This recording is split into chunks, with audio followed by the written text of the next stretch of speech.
Mulai dari latar belakang. Jadi di sini yang melatar belakangi adalah saya mengambil dari Undang-Undang Nomor 38 Tahun 2004 dan Peraturan PP atau Peraturan Presiden Nomor 34 Tahun 2006 terkait dengan jalan, di mana isinya adalah pengelolaan dan penanganan prasarana dan sarana bidang pekerjaan umum terkait penyelenggaraan jalan telah terbagi antara pemerintah provinsi dan pemerintah kabupaten atau kota. Prasarana dan sarana dasar bidang pekerjaan umum yang penyelenggaraannya merupakan wewenang tugas pemerintah di bidang jalan yang meliputi ada dua, yaitu penyelenggaraan jalan secara umum dan penyelenggaraan jalan secara nasional. Yang secara umum itu adalah secara makro yang mencakup seluruh mulai dari status jalan, baik itu jalan nasional, jalan provinsi ataupun jalan kabupaten dan kota, bahkan itu jalan di pedesaan. Kemudian yang dimaksud di jalan nasional di sini adalah ruas jalan yang menjadi kewajiban dan merupakan kewenangan dari pemerintah.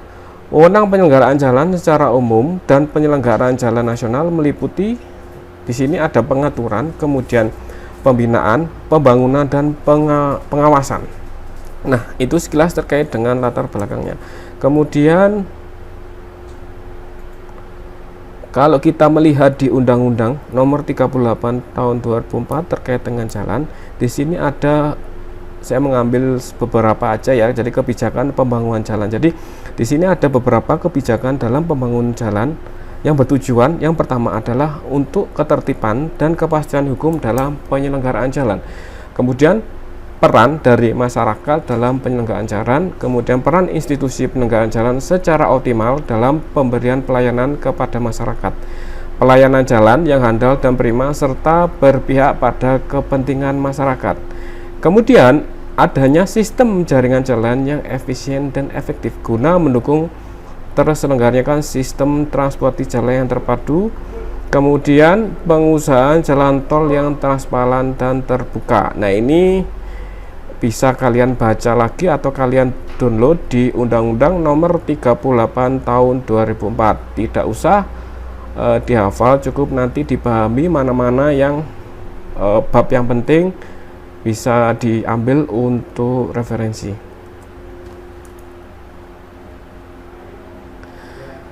Kemudian di sini ada lanjutan, tetap masih kita berbicara terkait Undang-Undang Nomor 38 Tahun 2004. Di sini ada beberapa kebijakan pembangunan yang terkait, yang pertama peran jalan, kemudian ada fungsi jalan itu sendiri, yang ketiga status jalan, yang keempat adalah kewenangan. Kemudian ada juga hak dan kewajiban masyarakat. Jadi dalam upaya penyelenggaraan jalan ini ada hak dan kewajiban dari masyarakat. Jadi masyarakat itu berperan serta dalam penyelenggaraan jalan. Kemudian masyarakat berhak memperoleh manfaat dari penyelenggaraan jalan. Kemudian berkewajiban ikut serta menjaga ketertiban dan pemanfaatan fungsi jalan. Jadi di sini nanti kalian sebagai seorang mahasiswa atau sebagai pengguna jalan wajib menjaga pemanfaatan jalan. Kemudian yang selanjutnya adalah ada, nanti saya jelaskan terkait bagian-bagian jalan meliputi rumaja, rumija, dan ruwaja. Kalau yang kemarin saya sepertinya sudah menjelaskan sekilas ya, nanti supaya lebih paham saya jelaskan secara detail di slide selanjutnya. Kemudian di undang-undang juga membahas terkait penyelenggaraan jalan tol, yaitu sebagai wewenang pemerintah dilaksanakan oleh BPJT. Jadi di sini BPJT itu sebuah badan yang mengatur jalan tol. Seperti itu. Nah, kalau kita bisa melihat gambar di slide, di sini ada pembagian jalan menurut status. Yang pertama ada jalan nasional, jalan kota, jalan provinsi, jalan kabupaten, dan jalan desa. Nanti pengertian masing-masing ini bisa secara detail kalian lihat di MKJI ataupun di Undang-Undang Nomor 38.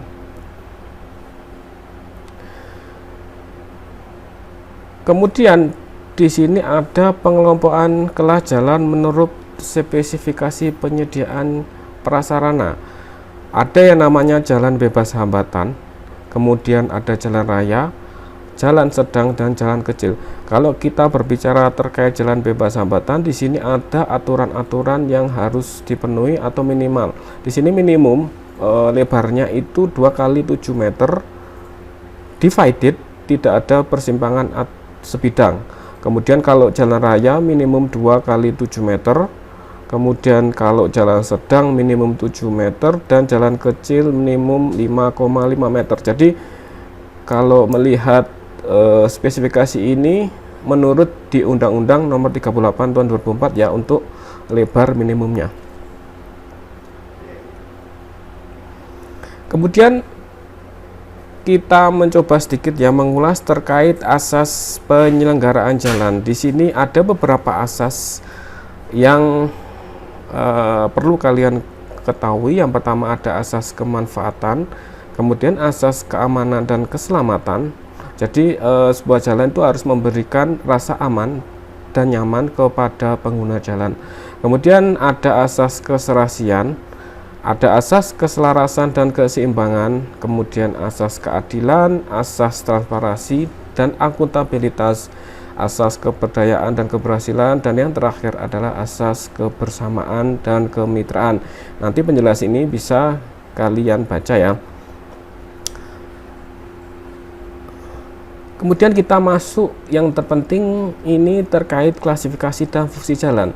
Kalau secara klasifikasi secara fungsional dibagi ada sistem jaringan primer, ada arteri primer, kolektor primer, dan lokal primer.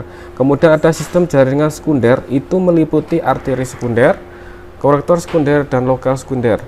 Kemudian klasifikasi jalan, ada klasifikasi menurut fungsi jalan, kemudian klasifikasi menurut kelas jalan, medan jalan, dan wewenang pengelolaannya.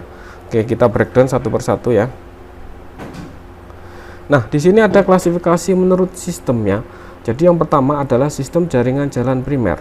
Jadi jaringan jalan tersebut dengan peranan pelayanan jasa distribusi untuk pengembangan semua wilayah dan menghubungkan simpul jasa distribusi yang berwujud kota. Kemudian ada yang namanya sistem jaringan jalan sekunder. Fungsinya adalah mempunyai peranan pelayanan jasa distribusi untuk masyarakat yang ada ya. Jadi yang kalau yang sekunder biasanya ada di dalam kota yang menghubungkan antar dan dalam kawasan di dalam kota. Kalau kita melihat di rencana tata ruang wilayah, di situ ada nanti juga sekilas terkait pembagian jalan. Misalnya di rencana tata ruang wilayah Kota Malang. Nah, di situ secara makro, secara komprehensif sudah dijelaskan mana-mana jalan yang termasuk jalan primer dan jalan sekunder. Kemudian ada yang namanya pusat-pusat produksi. Nah, di sini maksudnya apa? Di sini pusat-pusat yang menghasilkan barang dan jasa termasuk kawasan permukiman dan kawasan lainnya.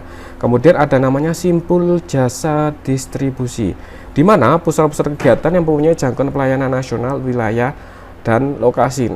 Kalau kalian belajar di ilmu perencanaan wilayah, di situ nanti ada namanya analisis lokasi dan pola ruang. Di situ nanti menyebutkan bagaimana simpul-simpul jasa distribusi dan bagaimana cara pengelolaannya. Nah, seperti itu.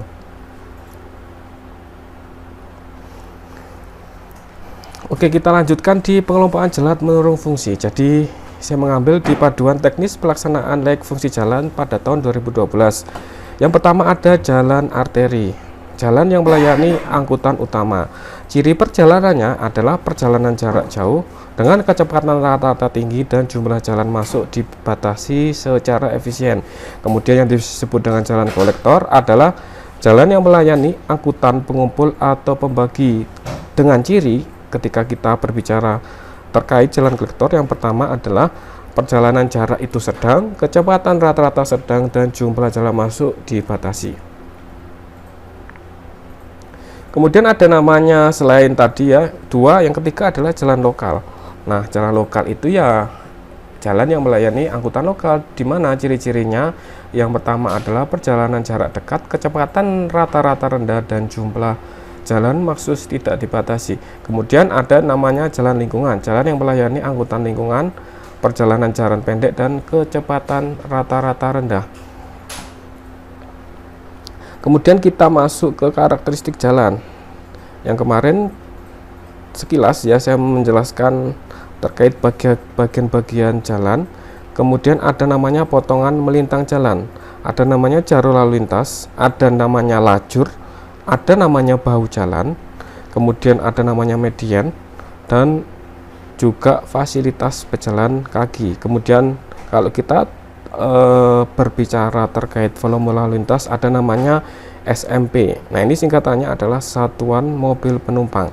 Kemudian ada volume lalu lintas rencana, volume lalu lintas harian rencana, kemudian volume jam rencana.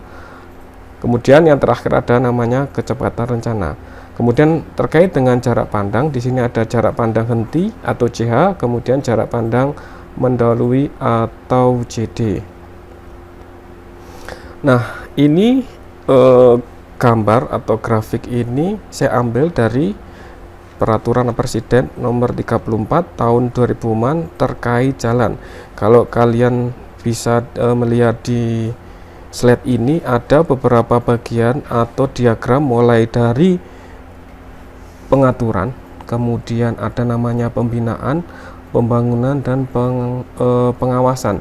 Kalau di sini yang pertama dari sebelah kiri ada dasar acuannya, kita melihat di rencana pembangunan jangka panjang, baik itu dari nasional, provinsi, kabupaten, ataupun kota.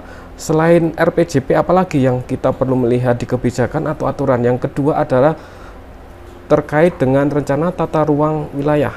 Jadi ketika kita merencanakan sebuah jalan, kita harus melihat aturan atau tata ruang yang di atasnya. Kita melihat mulai dari nasional dulu, bagaimana perencanaan di nasional, kemudian kita breakdown ke provinsi, kabupaten, sampai kabupaten atau sampai kabupaten atau kota.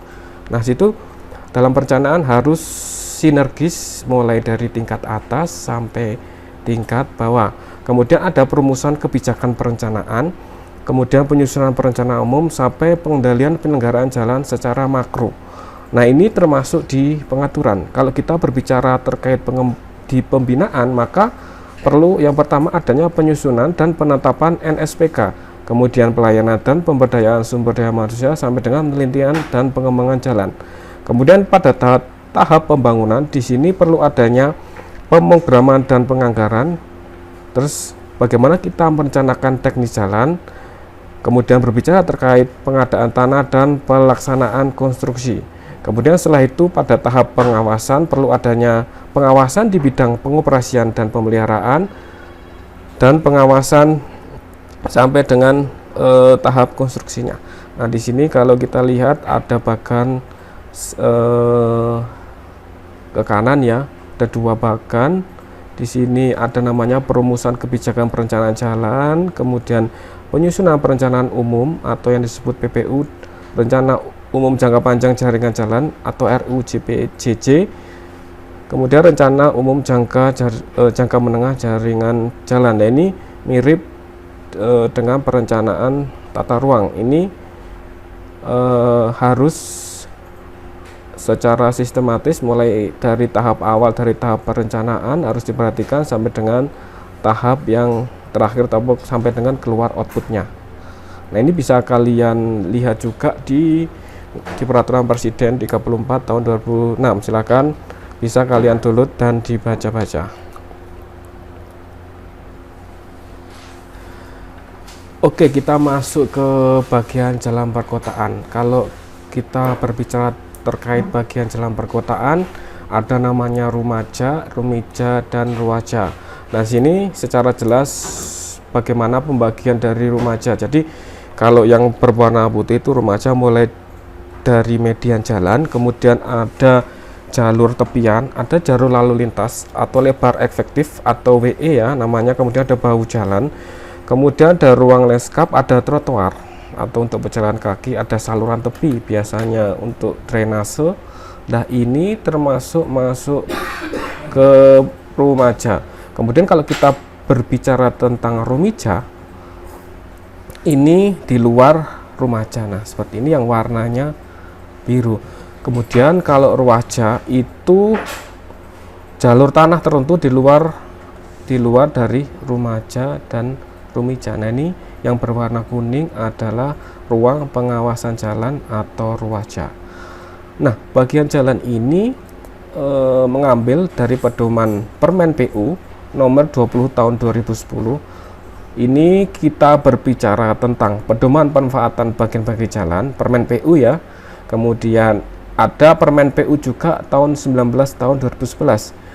Nah, kalau Permen PU yang nomor 9 tahun 2011, kita berbicara terkait persyaratan teknis jalan dan kriteria perencanaan jalan.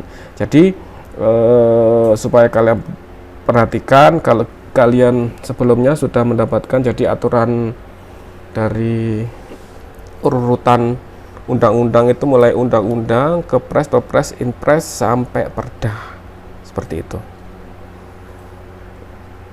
Nah, ini kalian harus paham ya, dalam pembagian bagian jalan perkotaan dari jari bahu sampai bahu kanan kiri ini termasuk di badan jalan.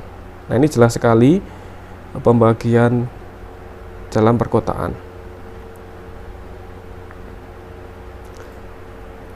Nah, ini studi kasus ya, studi kasus nanti kalian harus bisa praktek ya. Studi kasus saya mengambil ruas jalan di Kabupaten Probolinggo yang ke arah Bromo, yaitu di Jalan Raya Tongas, Lumbang, dan Sukapura. Nah, di sini ada tabel. Jadi tabel nanti kalian praktekkan ya. Di sini ada nama ruas jalan, fungsi jalannya apa. Kalau jalan Raya Tongas Lumbang termasuk jalan keluar primer, kemudian ada aspek, kemudian ada kondisi geometri atau fisik jalan, meliputi aspek, standar, existing, dan kesesuaian. Kalau kita berbicara tentang aspek, ada tipe jalan, 2 lajur, 2 arah, UD atau undivided, tidak terbagi. Kemudian existingnya 2 lajur 2 arah, sama ya tipe jalannya, kesesuaiannya itu sesuai. Kemudian ada lebar lajur lalu lintas, kemudian bagaimana kondisi medianya, kemudian bahu jalannya, trotoarnya bagaimana, kondisi salurannya bagaimana, dan jenis perkerasan bagaimana. Nah, ini mengambil di panduan teknis pelaksanaan laik fungsi jalan tahun 2012. Nah, ini nanti lebih mudah kalian tabelkan seperti ini. Jadi kita melihat pada kondisi existingnya dengan melihat variabel ini, kemudian standarnya seperti apa sih. Kalau misalnya kalau arteri itu standarnya lebarnya berapa, kemudian kondisi existingnya seperti apa. Ketika kondisi existingnya tidak sesuai, misalnya nah ini lebar jalan ya, lebar jalan pada kondisi standarnya itu 7 meter, tetapi pada kondisi existingnya hanya 6 meter, maka di kolom kesesuaian maka tidak sesuai. Nah, ini kita lihat, coba kita lihat gambarnya. Nah, ini gambarnya dari tadi ya, dari ruas jalan Tongas Lumbang Sukapura ini, lebarnya 3 meter ini yang termasuk rumaja 8 meter ya, 3 meter tambah 3 meter, kemudian 1 meter kanan kiri 8 meter, kemudian rumijanya, dan ini ruasjanya. Ini tipe jalan 2/2 undivided, 2 lajur 2 arah, tidak terbagi. Kemarin di soal UTS ya kan sudah juga, ini supaya kalian lebih memahami nanti dibikin seperti ini ya. Di sini ada gambar atau foto pada kondisi existing, jalan, nama jalannya apa, fungsi jalannya apa, kemudian aspeknya seperti ini. Nah, ini kalian sesuaikan standarnya, kemudian kalian lihat di kondisi existing, kalian ukur apakah sesuai atau tidak sesuai. Setelah itu saya minta digambar seperti ini dengan ada foto atau kondisi existing untuk mewakili bahwa kalian benar-benar mengukur atau survei ke jalan tersebut. Digambar geometri jalan dan dokumentasinya dikumpulkan minggu depan ya. Jadi kita perkuliahan hari Rabu, berarti Rabu depan. Nanti silakan untuk bagaimana aturan atau bagaimana cara pengumpulan, nanti saya jelaskan di Google Classroom. Saya share di situ. Nah, gitu ya, paham ya? Tolong tugasnya ini diperhatikan. Silahkan apabila ada pertanyaan ataupun ada unek-unek, silahkan ditanyakan pada kolom video yang saya bikin ini atau di Google Classroom, sehingga nanti kalian paham tugas yang saya berikan. Oke, mungkin cukup sekian dulu materi yang Bapak sampaikan. Semoga dengan sedikit materi ini kalian bisa memahami dan meresapi makna ataupun materi terkait dengan geometri jalan yang saat ini ya. Terima kasih atas waktunya. Selamat pagi, selamat sore, selamat malam.